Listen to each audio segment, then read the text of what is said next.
Now, the one last thing is, okay, so I know like in Mark and Matthew, it says that so this is Mary of Bethany now. This is not a simple woman.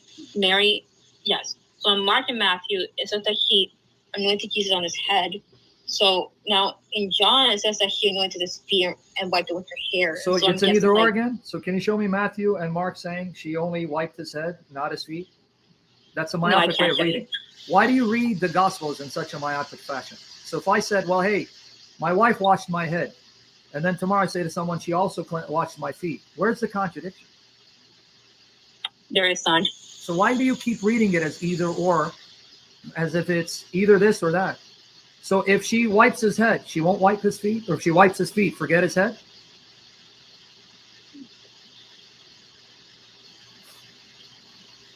You're right. So what's the problem, sister? That's impossible. What's the problem, sister?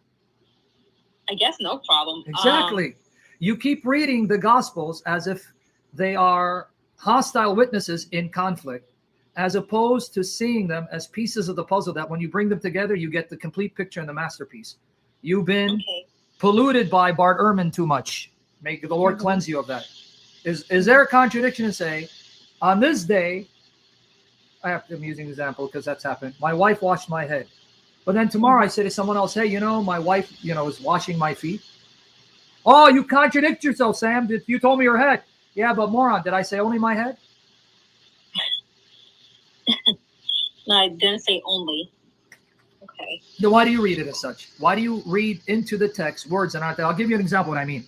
One of the arguments of Bart Ehrman is that in Matthew, Mark, and Luke, different groups of women appear, right? Yeah. At the resurrection Sunday. John 20, only Mary Magdalene appears, right? Okay. That's how he reads it. Only Mary Magdalene, right? Right. Okay, now, let me show you why you can't read them either or and assume that these writers are not giving you exhaustive details. They're being selective in the details they report, and the details are not contradictory. According to Bart Ehrman, John contradicts Matthew, Mark, and Luke because only Mary Magdalene went to the tomb. Well, number one, does John say only Mary Magdalene? No. But now let me tell you why the man doesn't know how to read the Bible, because he's dishonest. Go to John 20, verses 1 and 2 to show you cannot read the Bible in this myopic fashion. Go to John 20, read verses 1 and 2. Okay. On the first day of the week, Mary of Magdala came to the tomb early in the morning while it was still dark and saw the stone removed from the tomb. Doesn't mention any other women, right? Doesn't mention. She came when it was still dark, so it's a crack of dawn, sees that the stone was rolled, and then what happens? So she ran and went to Simon Peter and to the other disciple whom Jesus loved and told them, they have taken the Lord from the tomb and we don't know where they put him. We don't know? Who's the we? The other women. But wait, there were no other women. It's only Mary Magdalene, according to Bart Ehrman. He's stupid. But you caught it, right? Yeah. What did Mary Magdalene say to Simon Peter and the disciple whom Jesus loved? Read verse 2 again. They have taken the Lord from the tomb, and we don't know where they put him. Who are the we? John only mentions Mary Magdalene. It's not that he's only mentioned, but he's singling her out for important messages. See, that's how the Gospels are written.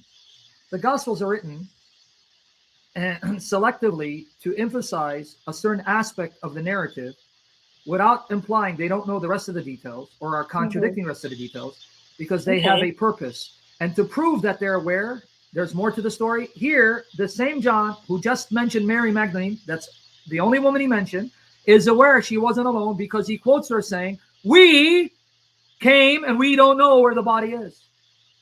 Right. So that's why you got to stop reading the Gospels the way Bart Ehrman does. Right? Right. So is it helping you, liberating you to trust the Gospels fully and stop letting critical biblical scholarship misread it? See, a guy with a PhD and he reads it in Greek. He didn't see verse 2? Of course he did. He's read verse 2, John 20, verse 2. So why does he still use these arguments? Because he's dishonest. He's demonized.